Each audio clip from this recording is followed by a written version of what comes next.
السلام علیکم، میں ہوں طیب رانا، ہربیزون اسٹوڈیو میں خوش آمدید کہتا ہوں۔ مورنگا جو کہ اپنی ادویاتی اور غذائی خصوصیات کے باعث پوری دنیا میں پاپولر ہوا اور پاکستان میں بھی اس کو بہت ساری چیزوں میں استعمال کیا گیا۔ یہ ہمارا ایک نیٹو پودا ہے، یعنی کہ ہمارے اپنے ملک کے اندر پیدا ہونے والا پودا ہے، لیکن جو اس کے اندر پوٹینشیل ہے، جو اس کی غذائی خصوصیات ہیں اور جو اس کے فوائد ہیں اور جو اس کی ادویاتی خصوصیات ہیں اور اس کے فوائد ہیں جو ہم اس سے لے سکتے ہیں، ہم اس سے بہت کم استعمال کر رہے ہیں۔ پاکستان میں مورنگا کو ادویاتی فوائد کے باعث یا کچھ بیماریوں کے خلاف کے لیے جو ہے نا وہ علاج کے لیے استعمال کیا جاتا ہے، لیکن اس کا جو بہت بڑا پوٹینشیل ہے وہ تو اس کی غذائی خصوصیات ہے۔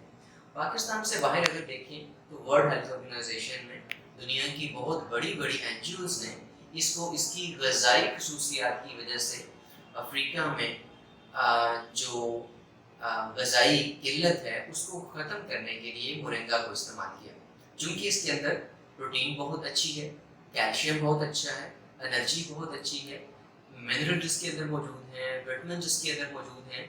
یہ وہ تمام چیزیں ہیں جو کہ کسی بھی انسان کو، کسی بھی جانور کو روزانہ کی بنیاد پر کھانے کی ضرورت ہوتی ہے، جس سے وہ اپنی جو روزانہ کے جو ہے نا وہ پروڈکشن ہے، جو اس کی پیداواری صلاحیت ہے، وہ اس سے بہتر ہوتی ہے۔ آج کے اس ایپیسوڈ میں ہم بات کرتے ہیں کہ مورنگا کو اگر ڈیری کے لیے استعمال کیا جائے تو یہ کیسے ہمارا جو کسان ہے، ہمارا جو ڈیری فارمر ہے، وہ کیسے کھال بنڈے کی طرح اس سے دودھ لے سکتا ہے اور اپنے کھال بنڈے کی جو لاگت ہے اس کو بھی ماہانہ اور سالانہ بنیادوں پر کم کر سکتا ہے۔ یہ بات تو طے ہے کہ مورنگا کی اہمیت اس کی جو غذائی خصوصیات ہیں اس کی وجہ سے ہے، اور ہمارے جو جانور ہیں، ہم پاکستان میں جو ہے نا وہ پہلے دنیا کے جو ٹاپ 5 کنٹریز ہیں ان میں ہمارا شمار ہوتا ہے۔ ہمارے پاس نمبر آف کیٹلز بھی زیادہ ہیں، لیکن اس کے باوجود ہماری جو فی جانور دودھ کی پیداوار ہے وہ دوسرے ممالک کے بارے میں کے مقابلے میں بہت کم ہے۔ اس کی وجہ کیا ہے؟ اس کی وجہ سب سے بڑی میل نیوٹریشن ہے۔ میل نیوٹریشن میں غذائیت کی کمی ہے۔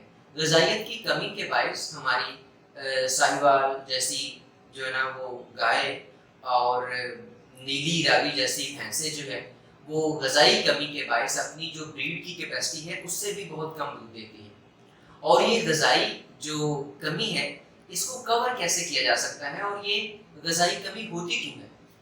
ہم انسان جب اپنی خوراک استعمال کرتے ہیں تو اس میں ہم دودھ بھی استعمال کرتے ہیں، اپنے فروٹ بھی استعمال کرتے ہیں، روٹی استعمال کرتے ہیں، دالیں استعمال کرتے ہیں، سبزیاں استعمال کرتے ہیں، تو ملٹی ٹائپ آف نیوٹرینٹس ہمیں مل جاتے ہیں جس سے ہماری صحت کے اوپر بہت اچھے اثرات ہوتے ہیں۔ لیکن جانور جو ہے وہ صرف اور صرف چارہ جات کے اوپر جو ہے اپنی زندگی گزارتے ہیں۔ ہمارے کسان موسٹلی اپنے جانوروں کو چارہ کھلاتے ہیں۔ اب دیکھنا یہ ہے کہ جو چارہ جات ہم اس کو کھلاتے ہیں تو کیا وہ اس کی غذائیت کی بنیادی کمی کو پورا کر پاتے ہیں؟ جیسا کہ ہمارے ہاں عام چارہ جات چلنے والے مکئی ہے، باجرہ ہے، جوار ہے، ابھی جو ملٹی کٹ فوڈرز ہیں اس میں روٹ گراس ہے یا پھر کچھ اور اس ٹائپ کے چارہ جات ہیں، برسیم ہے۔ تو ان چارہ جات میں اگر غذائیت کا موازنہ کیا جائے تو ان میں غذا کا جو عنصر ہے وہ بہت تھوڑا ہے۔ لائک پروٹین ایک میجر سورس ہے۔ آپ دیکھیں جو نا وہ جوار، باجرہ، مکئی، روٹ گراس سب کے اندر پروٹین کا وہ لیول نہیں ہے جو کہ ایک جانور کو چاہیے، بہت تھوڑا لیول ہے۔ پروٹین کی اس کے اندر کیلشیم کی کمی جو ہے نا وہ ہمارے جانوروں کو ہوتی ہے، انرجی کی کمی ہوتی ہے۔ اس ساری کمی کو پورا کرنے کے لیے، دودھ کی پیداوار کو بڑھانے کے لیے ہم ونڈے کا استعمال کرتے ہیں۔ آن دا ادر ورڈز اگر ہم دیکھیں تو ونڈے کا استعمال ہم کیوں کرتے ہیں؟ غذائی کمی کو پورا کرنے کے لیے ہم ونڈے کا استعمال کرتے ہیں۔ جب ہم وہ غذائی کمی ونڈے کے سورس سے دیتے ہیں تو ہماری دودھ اور گوشت کی پیداوار الٹیمیٹلی بڑھ جاتی ہے، اور یہی غذائی کمی اگر ہم کسی چارے سے دیں تو کیا پھر دودھ کی پیداوار اور گوشت کی پیداوار نہیں بڑھے گی؟ ڈیفینیٹلی بڑھے گی۔ مورنگا کا جو چارہ ہے، مورنگا کا جو پودا ہے، اس کو چارے کے طور پر کاشت کرنے کا تو آپ لوگوں کو پتا ہوگا کہ اس کو چارے کے طور پر کاشت کیا جاتا ہے، لیکن بہت سارے لوگ اس کو ایک ریگولر چارے کی حیثیت سے جو ہے نا وہ جانتے ہیں کہ شاید یہ ایک ریگولر چارہ ہے، لیکن یہ ریگولر چارہ نہیں ہے، یہ ایک سپلیمنٹ چارہ ہے۔ اب سپلیمنٹ